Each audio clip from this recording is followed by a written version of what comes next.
Chapter 9. Meeting in the Hall. On top of the bed, Kang Chon sat cross-legged. He was not practicing, but rather talking to Emperor Dan. A night's rest had already allowed Kang Chon's essence to reach its peak, and now he was at the peak of both his mental and physical states. No longer the despondent disheveledness he had before.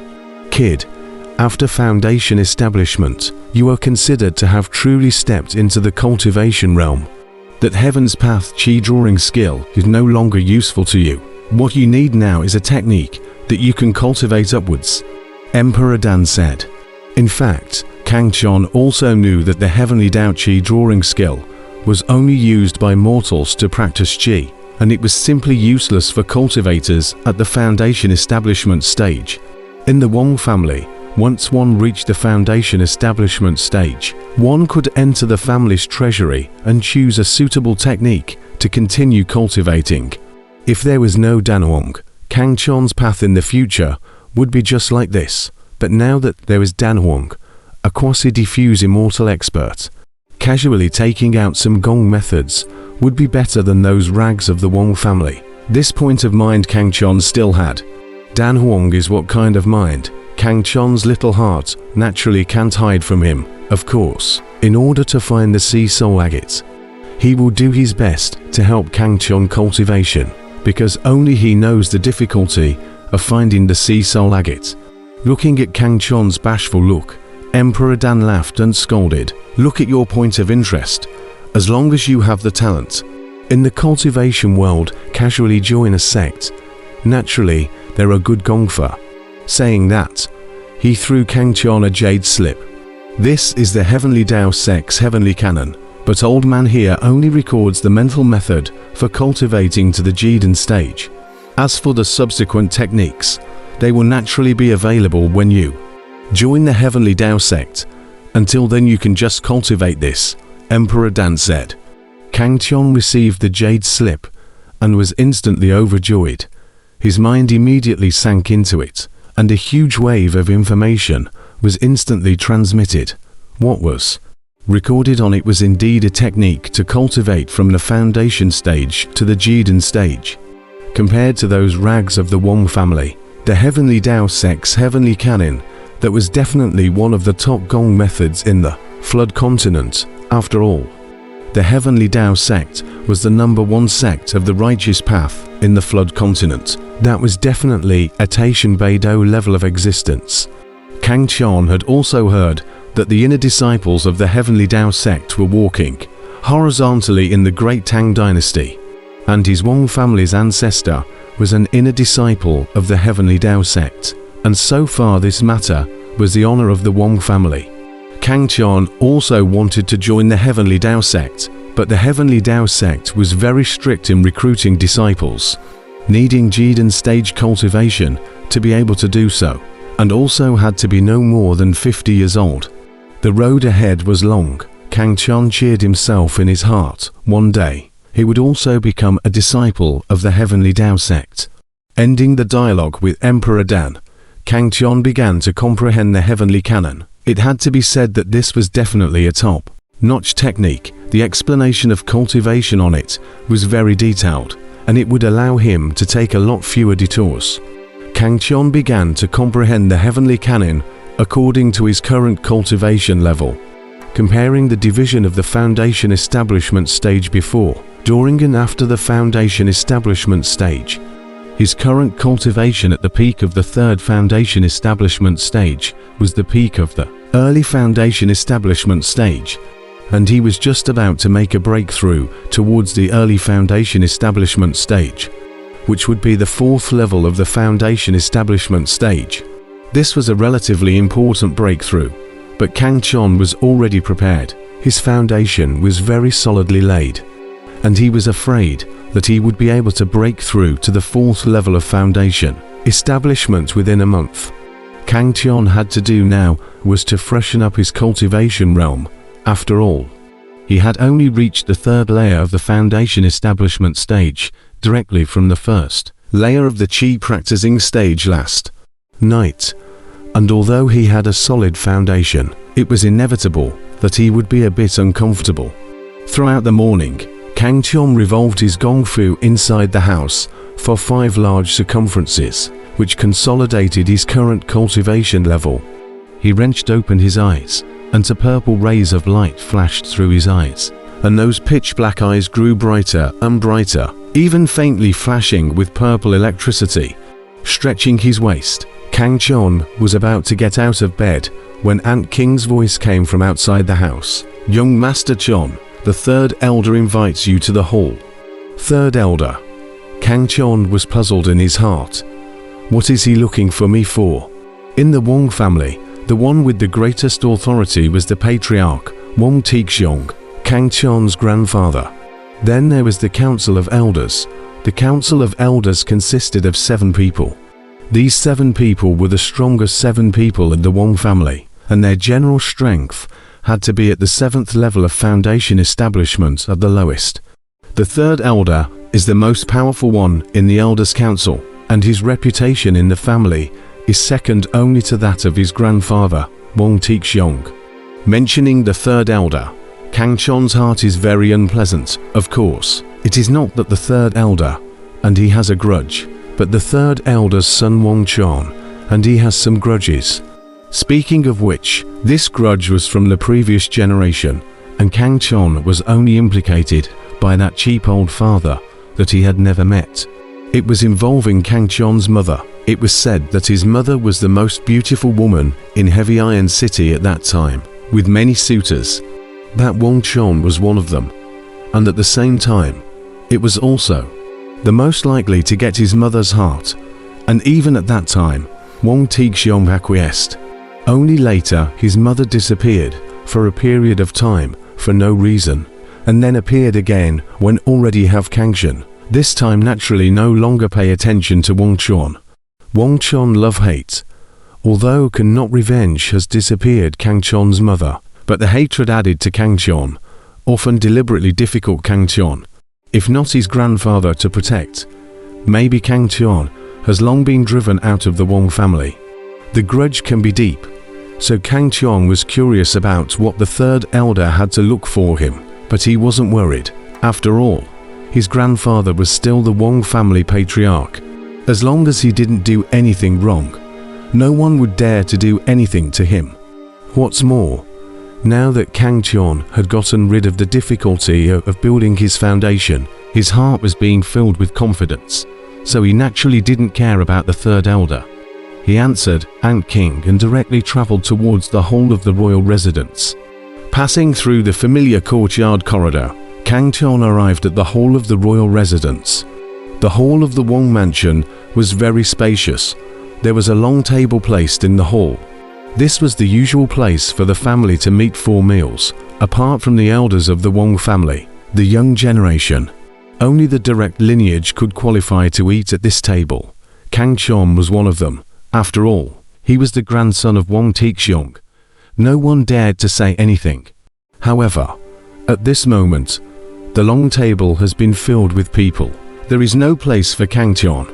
Kang Chon's heart was instantly furious. This was to give himself a hard time. His gaze looked towards the top of the long table, where the Wong family's real power figures were seated. Among them, his familiar grandfather, the first elder, the second elder, the third elder were listed, as well as the Wong Chon whom he hated so much. At this moment, that third elder and Wong Chon were looking at the suddenly appearing Kang Chon with a face full of mockery. Kang Chon's heart was angry, but his face did not change much. After all these years of loss, he had already developed a mind that did not change its color. At this moment, he was seriously sizing up the people of the long table. Originally, according to the reason this table has his Kang Chon's place, only Kang Chon suddenly found out that today there are 2 strangers on top of this table. It's an old man and a young man, and his place is exactly occupied by that young man. Who are these 2 people? Question marks sprang up in Kang Chon's heart. He was sure that these 2 people were definitely not from their family, otherwise it was impossible for him not to recognize them. At the same time, with Kang Chon's arrival, the originally bustling hall quieted down, and the gazes of the crowd all converged on Kang Chon at once. Look, "It's that loser," someone whispered. "Haha, now there's a good show to watch," someone gloated. "Pity," someone sighed. Those taunts, disdain, and sighs once again appeared in front of Kangchon. However, this time, they were disappointed because the Kangchon standing in front of them at this moment was no longer as disheveled as he was at the beginning, but instead, his face was full of confidence. Kangchon smiled coldly, not showing any retreat because of the gazes of the crowd. The light in his eyes was exquisite, and his entire person appeared to be flamboyant, with not the slightest sign of being a waste of space to be seen. This scene caused the people in the hall, who were familiar with Kangchon, to freeze, seemingly unable to imagine that Kangchon had changed so much overnight, which caused the entire hall to fall into a moment of silence. "Chona, why are you here? Someone come. Quickly bring a chair." The silence in the hall did not last long before it was broken by Clan Chief Wang Tixiong, who looked at Kangchon with a loving face and said, "This old man only had one daughter in his entire life, and after his daughter left, he was left with only Kangchon as a relative, so naturally, he pampered Kangchon exceptionally. Grandfather, grandson came to see you, right? These two are." Kangchon sat next to Wang Tixiong in a generous manner. His gaze shifted to that strange old man and youth. In response to Kangchon's gaze, a look of disdain flickered in that youth's eyes. That old man, on the contrary, held an interest in sizing up Kangchon. The third elder on the side was speaking at this time. He looked at Kangchon. A trace of gloating flashed in his eyes as he said with a smile, "Kangchon, this is Li Chonfang, the Li family head, and his grandson, Li Chonjiao, who is a genius alongside you. In the future, you guys should be closer to each other." That youth, that is, Li Chonjiao, sniffed and turned his face aside in disdain. Kangchon was surprised in his heart. It was actually them. These two were not strangers to him. Although he had not met them, he had heard about them long ago. Firstly, that old man Li Chonfang. He was from the Li family, one of the three great families of Heavy Iron City, and was said to have been in seclusion for many years, so he had not seen them. As for that Li Chonjiao, Kangchon was even more familiar with him, because this person was a genius figure among the young generation of Heavy Iron City, and it was said that he succeeded in building the foundation at the age of 13. At that time, Kangchon was only 9 years old, but he had already cultivated to the 9th level of the Qi practicing stage. That time was Kangchon's most glorious time. Everyone thought that Kangchon was a genius, so Kangchon and Li Chonjiao were jointly known as the two geniuses of the Heavy Iron City. Only this Li Chonjiao later strength is getting stronger and stronger. Recently even heard that it has already advanced to the 7th level of the foundation establishment stage, while Kangchon has failed to establish the foundation again and again. Now that the third elder had said so, he was clearly mocking Kangchon. If it was before, Kangchon would definitely get angry, but now that he had already built his foundation long ago, he just smiled coldly at this and said, "Old man, we'll see. So it's Senior Li, boy has met you." Kangchon arched his hand towards Li Chonfang, for the Li Chonjiao on the side was not mentioned in the slightest. Since the other party was condescending, he was also too lazy to pay attention. Li Chonfang waved his hand. His two small eyes narrowed as he said to Wang Taizhong, who was at the side, "Brother Wang, you have a good grandson. It's true that it's better to be known than to be seen. Haha." Wang Tixiong was a little embarrassed at his words, now who in Heavy Iron City didn't know that Kangchon, the genius, had already failed to build his foundation 9 times, only that he, who had dealt with him for many years, had long since developed a face that didn't change its color, and nodded his head without a trace. Originally, things ended like this, but Wang Chon sitting next to the third elder was suddenly interjected to Kangchon. "Kangchon, you may not know, our Wang family is about to tie the knot with the Li family." This time Elder Li came here to propose marriage to the second elder for Chunjiao's young nephew, and when it comes to the month of May, the engagement banquet will be held.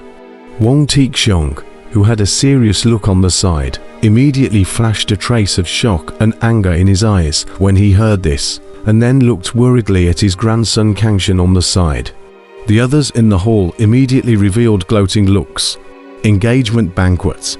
These 4 words were like heavy stones instantly pressing down on Kangxian, causing him to instantly tense up, his 2 eyes instantly bursting with light. His gaze looking towards the delicate figure sitting with Li Chunjiao on the opposite side of the room. Wang Ting, the second elder, did not have any daughters and only had one granddaughter, which was this Wang Ting in front of him, who was his childhood friend. The opposite Wang Ting saw Kangxian's gaze shoot, but did not pay the slightest attention to it. She had been talking personally with Li Chunjiao beside her since the beginning, occasionally hiding her mouth and laughing lightly, revealing a flirtatious look.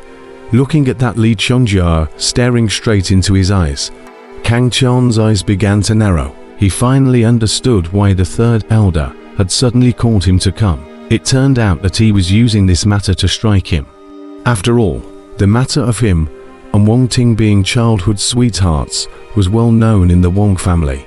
If it was the previous Kangxian, who had just suffered a failure in building his foundation, and now saw his former beloved engaged to someone else under the double blow, he was afraid that he would fall down and never have a future to speak of again. Good ruthless means good deep scheme. Ginger is worthy or old hot. Wang Chong kind of people will not be able to think of such a scheme. Kangxian's eyes flashed with an icy cold light. At this moment, apart from his grandfather, he was completely dead to this Wang family. Oh, there is actually this matter.